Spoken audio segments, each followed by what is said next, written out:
Rootin', tootin', not very good at shootin'. Well, that's just sad. First-person shooters, one of the most popular game genres of all time, and everybody has that one FPS that makes them go, yeah, it's pretty good, I like it. Maybe you like the gun handling, the ease of movement, or the sheer style. But for me, that FPS is one Shakespearean tragedy of a game, a mishandled wealth of potential, and one of the most fun and entertaining objective-based shooters I've ever played. Dirty Bomb. Dirty Bomb. A fast-paced shooter where teams of mercenaries battle through radiation-ravaged London for riches and bragging rights. We all remember our time in middle school, or junior high as I knew it. It was a time of great change, discomfort, and is very impactful to who you are today as a person. It was during this time that me and my friends discovered Dirty Bomb, and as a free-to-play game, the barrier to entry for broke middle schoolers was non-existent.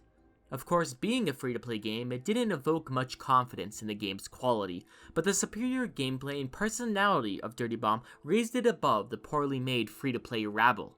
In case you haven't played it before, Dirty Bomb is an objective-based shooter where you can choose from a variety of mercenaries to play as, each having their own unique ability. These abilities go from a CSGO incendiary grenade to an experimental orbital laser. Think less Overwatch and more Rainbow Six Siege, except a bit less grounded and without the hostages, not counting the remaining player base, of course. Please, I just want to relive the good times. The date I started playing was the year of our Lord 2015, right after the game had gone into open beta, so you could say I've been with this game for a long time. Hell, I still even remember the day Phantom was released. Those poor players didn't see what was coming, literally.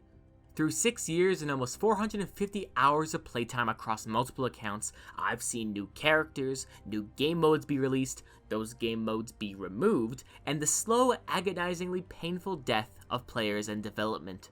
But before I go over why it died, let me tell you what made Dirty Bomb's death a tragic one. See, the game's content was and always has been pretty limited.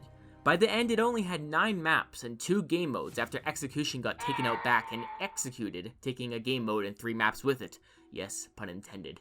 However, what is there is some of the best FPS gameplay I have ever played, and brings a lot of unique aspects I enjoy a lot. Anyone can revive down teammates, perform objectives, and generally hold their own.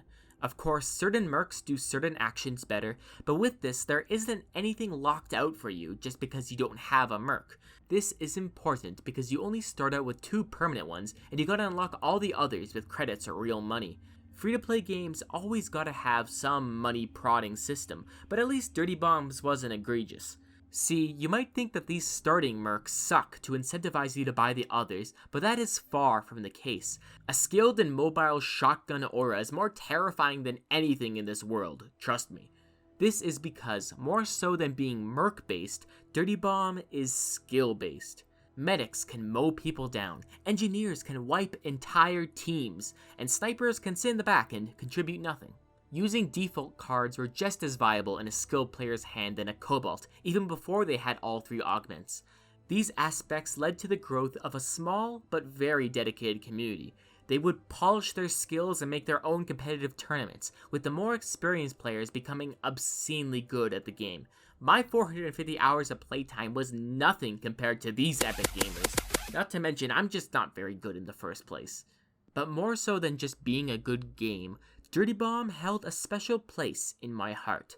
See, it was the one game which everyone in my friend group played in middle school, so we ended up having a blast playing together with the party feature. That is, until they removed it. It hit me just at the right point in my life that it impacted me greatly, and those play sessions with the gang created some really cherished memories. But then why did this game die? If it was as good as you say, Old and Gold, then why is it looking deader than a curling competition in the Bahamas? I actually really like curling. That reason being, oh, how can we improve Fix this the game by doing I've these added things. features and then Please removed just them. balance What else the can I new do? mercs when If they only come there out. was I a am way to literally know telling what you exactly what we was want needed changed to and make how the we game want it. better. Of course, there's a bit more to it than that. The card system definitely pushed some people away, especially back before leads and irons were removed. The simple fact of the matter, however, is that Dirty Bomb could not retain, let alone grow, its player count, which led to its slow death. If you want the best explanation for why Dirty Bomb died, I would suggest watching nerdSlayer Studios' Death of a Game episode on it. It goes really in depth and covers just about everything. Dirty Bomb was a great game, and it was fun while it lasted. Nothing can match the best times I've had with this game, and that's okay. If a game like this came to me all the time, then it would not be that special now, would it? To summarize this video, which has become an epitaph of sorts to a favorite game, in Dirty Bomb, I was rootin', I was tootin', and by God, was I not very good at shootin'. I'm Oldengold, and if you enjoyed this video, please consider subscribing.